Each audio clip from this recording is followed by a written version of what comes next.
Hello students, welcome to my channel. So student, finally आज की video में मैं आपके बीए सेकेंड सेमेस्टर का इंग्लिश लिटरेचर का मोस्ट इम्पॉर्टेंट क्वेश्चन लेकर आ गई हूँ, जो कि आपके एग्जाम में आने वाले हैं। जैसा कि स्टूडेंट, आप सभी लोगों का एग्जाम स्टार्ट होने वाला है, आप लोगों की परीक्षाएं नज़दीक आ गई हैं और आप लोग अगर अपने इंग्लिश में पास होना चाहते हैं तो आज का वीडियो आप लोगों के लिए ही है। तो जो स्टूडेंट चाहते हैं कि वो एग्जाम में पास हो जाए और कम से कम 85 से 90% मार्क्स लेकर आए, तो ये वीडियो स्टार्ट से लेकर एंड तक जरूर देखिएगा। कहीं पर भी स्किप किया तो हो सकता है आप अपना बहुत ही इम्पोर्टेंट क्वेश्चन मिस कर दें। तो स्टूडेंट, चलिए वीडियो को स्टार्ट करते हैं। और स्टूडेंट, आज की वीडियो में आपको ऐसे ऐसे टॉप लेवल के इम्पॉर्टेंट क्वेश्चन बताऊंगी जो आपके एग्जाम में आते हैं और आपके भी एग्जाम में पूछे जाएंगे। और ये सारे क्वेश्चन एग्जाम में पूछे जाते हैं। ये सभी आपके सिलेबस के सबसे ज्यादा इम्पोर्टेंट क्वेश्चंस हैं। तो चलिए स्टार्ट करते हैं। देखिए स्टूडेंट, आपका पहला बहुत इम्पोर्टेंट क्वेश्चन है, what is the main theme of Shakespeare sonnet. इस स्टूडेंट, जैसा कि जो आपका बीए सेकेंड सेमेस्टर का सिलेबस है उसको मैंने अपलोड कर दिया है और साथ ही साथ आप लोगों की सभी यूनिट्स को कंप्लीट भी करा लिया है। तो देखिए, शेक्सपियर आपके सिलेबस में है और इनका सनेट भी आप लोगों को मैंने पढ़ा दिया है, let me not to the marriage of true minds. So student, आपको पता होगा कि उनके जो उस सनेट का जो थीम है वो लव है और शेक्सपियर का ज्यादातर जो सनेट होता है वो लव बेस्ड होता है, फ्रेंडशिप बेस्ड होता है या तो फिर टाइम पर होता है। तो ये तीनों ज्यादातर उनके सनेट का थीम होता है। तो आप लोग इस चीज को याद रखिएगा। तो अगर आपसे एग्जाम में आए तो आप इसको लिख सकते हैं।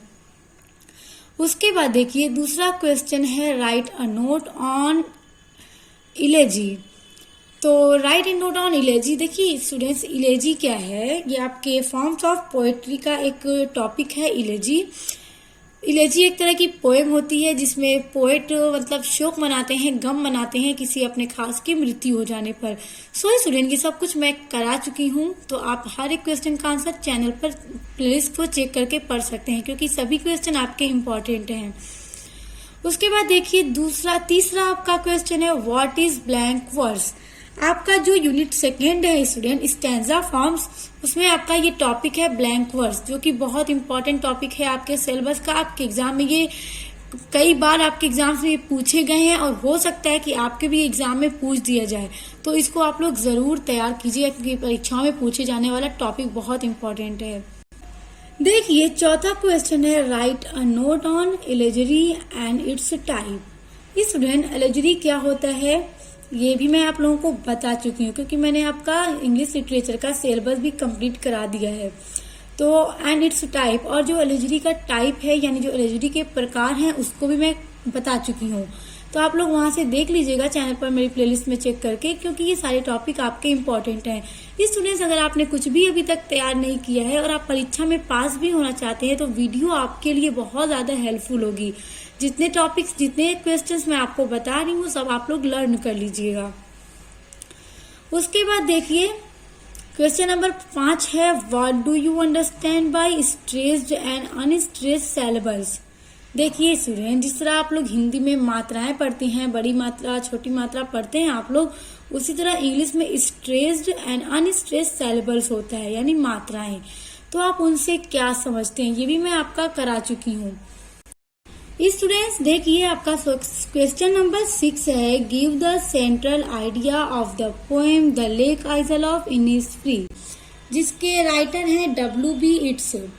तो इस पोएम का आप लोगों को सेंट्रल आइडिया पूछा जा सकता है। स्टूडेंट, मैं आपको एक और बात बता दूं, आपके सिलेबस में जो भी पोएम्स हैं आप सबका सेंट्रल आइडिया पर नजर डाल लीजिएगा एग्जाम में जाने से पहले। मगर क्या है ना कि कुछ होते हैं ना जो इम्पोर्टेंट होते हैं, जिनका मतलब हमें पूरी तरह से यकीन होता है कि हाँ ये पूछा जा सकता है। तो मैं आपको बता रही हूँ, ये वाला पोएम का आप सेंट्रल आइडिया याद कर लीजिएगा।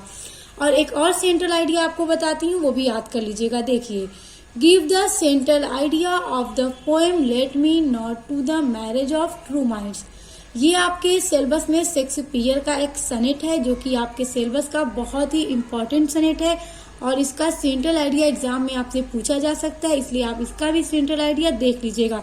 बहुत ही सिंपल और बहुत ही इजी है। स्टूडेंट, मैं ये भी आप लोगों का करा चुकी हूँ। देखिए स्टूडेंट, क्वेश्चन नंबर 8 में मैं आपको बता रही हूँ रेफरेंस, कॉन्टेक्ट एंड एक्सप्लेनेशन, क्योंकि ये आपका बहुत इंपॉर्टेंट है, आपके पेपर में पूछा जाता है। तो आपको अपने सिलेबस में दी गई जो पोएम्स हैं उसका एक्सप्लेनेशन, रेफरेंस, कॉन्टेक्ट देखना होगा, याद कर लेना होगा, ताकि एग्जाम में आए तो आप अच्छे से कर सकें। तो सबसे पहले तो आपको राइटर का यानी पोएट का नाम और लेसन का नाम अच्छे से पता होना चाहिए। तो देखिए मैं आपको बता रही हूँ कौन कौन से लेसन का आप पढ़ लीजिएगा। देखिए आपके सिलेबस में है the world is too much with अस। ये पोएम है विलियम वर्ड्सवर्थ की और ये बहुत इंपॉर्टेंट पोएम है। इसका एक्सप्लेनेशन करने के लिए आपसे पूछा जा सकता है। तो आपका इसमें जितने भी स्टैंजा है आप स्टैंजा को अच्छी तरह से देख लीजिएगा, उसकी समरी देख लीजिएगा। और स्टूडेंट इसकी समरी मैं करा चुकी हूँ, हिंदी में पूरा बता चुकी हूँ, यानी कि पोएम मैं पूरी पढ़ा चुकी हूँ, तो आप देख लीजिएगा। उसके बाद इसका रेफरेंस, कॉन्टेक्ट, एक्सप्लेनेशन भी मैं अपलोड कर दूंगी। अभी मैंने किया नहीं है बट मैं कर दूंगी, तो आप इसका जरूर देख लीजिएगा क्योंकि ये इम्पोर्टेंट है। उसके बाद देखिए दूसरा है ब्रेक ब्रेक ब्रेक। ये भी पोएम आपके सिलेबस की बहुत इंपॉर्टेंट पोएम है और इस वाली पोएम से भी रेफरेंस, कॉन्टेक्ट और एक्सप्लेनेशन करने के लिए दिया जाता है एग्जाम में। और इस पोएम को लिखने वाले पोएट हैं अल्फ्रेड लॉर्ड टेनिसन। तो ये पोएम भी आप लोग अच्छी से इसका भी स्टैंजा देख लीजिएगा ताकि एक्सप्लेनेशन करने को आए तो आप लोग आसानी से कर सकें। उसके बाद देखिए तीसरा है presence in absence. John Donne की एक पोएम है जो कि बहुत अच्छी पोएम है, इसको भी मैं करा चुकी हूँ।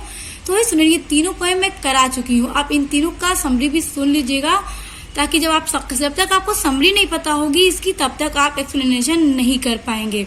तो ये तीनों आपके सिलेबस का बहुत इंपॉर्टेंट टॉपिक है, आप इनको जरूर देख लीजिएगा।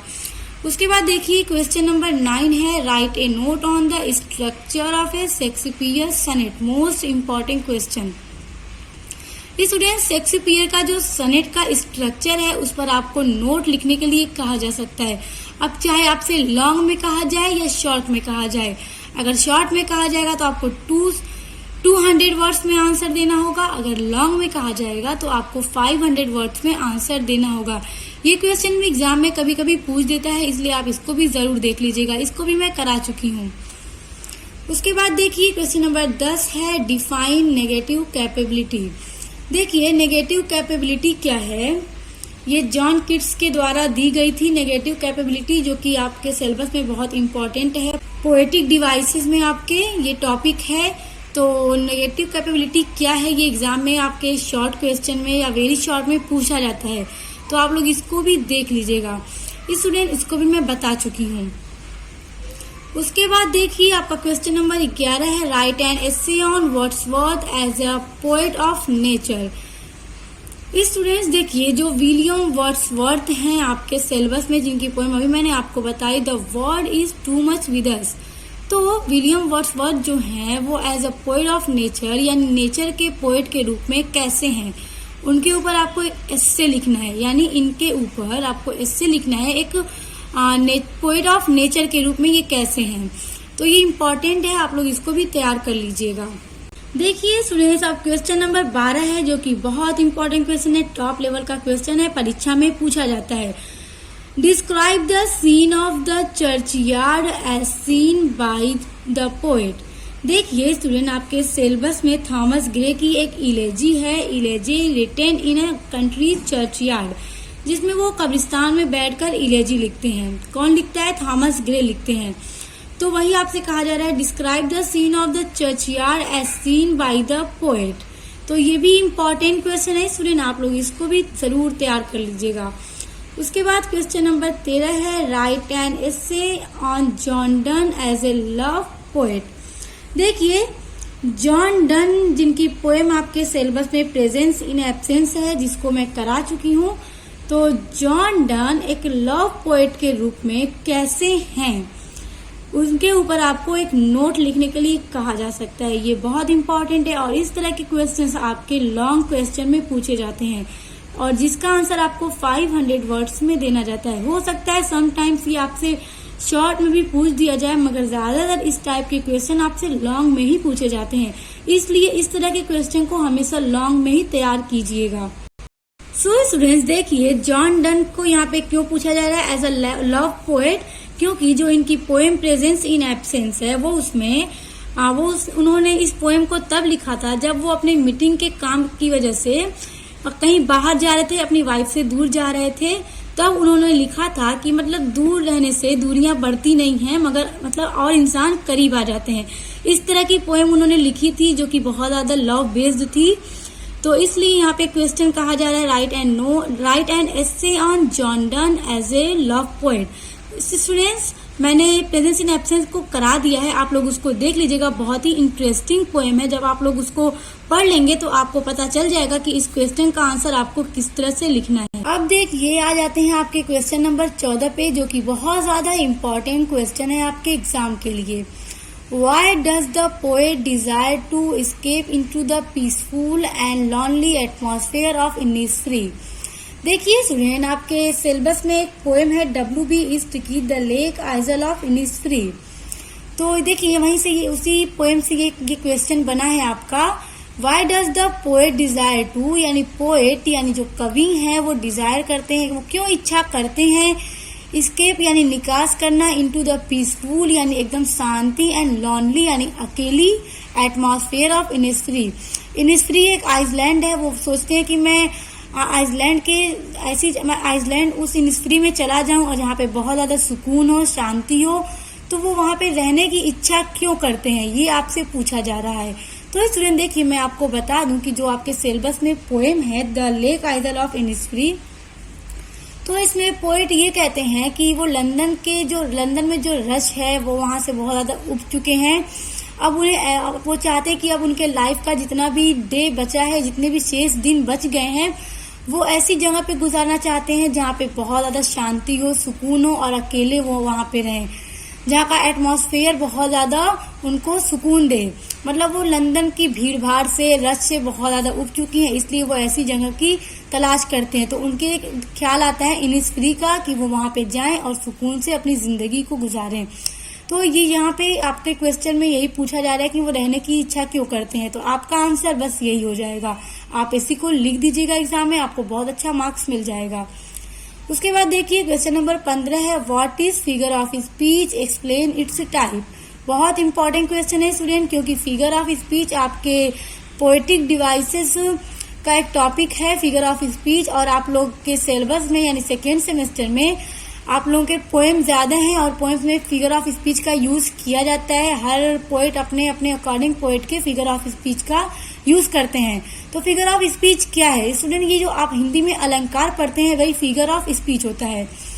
और उसके क्या क्या टाइप हैं, तो ये सब मैं करा चुकी हूँ। मैंने फिगर ऑफ स्पीच और उसके टाइप पर वीडियो बना दिया है, जहाँ पे मैंने बहुत इंपॉर्टेंट फिगर ऑफ स्पीच बताए हैं जो एग्जाम में पूछे जाते हैं। तो आप उस वीडियो को जरूर देख लीजिएगा, आपका ये टॉपिक, ये क्वेश्चन पूरा तैयार हो जाएगा, क्योंकि ये आपके एग्जाम के लिए बहुत इंपॉर्टेंट है। सो स्टूडेंट, आज की वीडियो में मैंने आपको टोटल 15 क्वेश्चन ऐसे बताए हैं जो आपके सिलेबस के सबसे ज्यादा इंपॉर्टेंट क्वेश्चन है। आपने अगर कुछ भी तैयार नहीं किया है तो आप बस इतने 15 क्वेश्चंस को तैयार कर लीजिए, आपको एग्जाम में 85 से 90% मार्क्स बहुत अच्छे से मिल जाएंगे। अगर आपको 90 नहीं तो 85 तो बहुत आराम से मिल जाएगा, और 85% मार्क्स बहुत अच्छा है स्टूडेंट। इसलिए क्वेश्चन जरूर तैयार कर लीजिएगा ताकि आपका एग्जाम बहुत अच्छा हो। सो स्टूडेंट, वीडियो पसंद आई तो वीडियो को लाइक, कमेंट, शेयर करके चैनल को सब्सक्राइब करके बेल आइकन को प्रेस कर लीजिएगा। तो अब मिलते हैं नेक्स्ट वीडियो के साथ।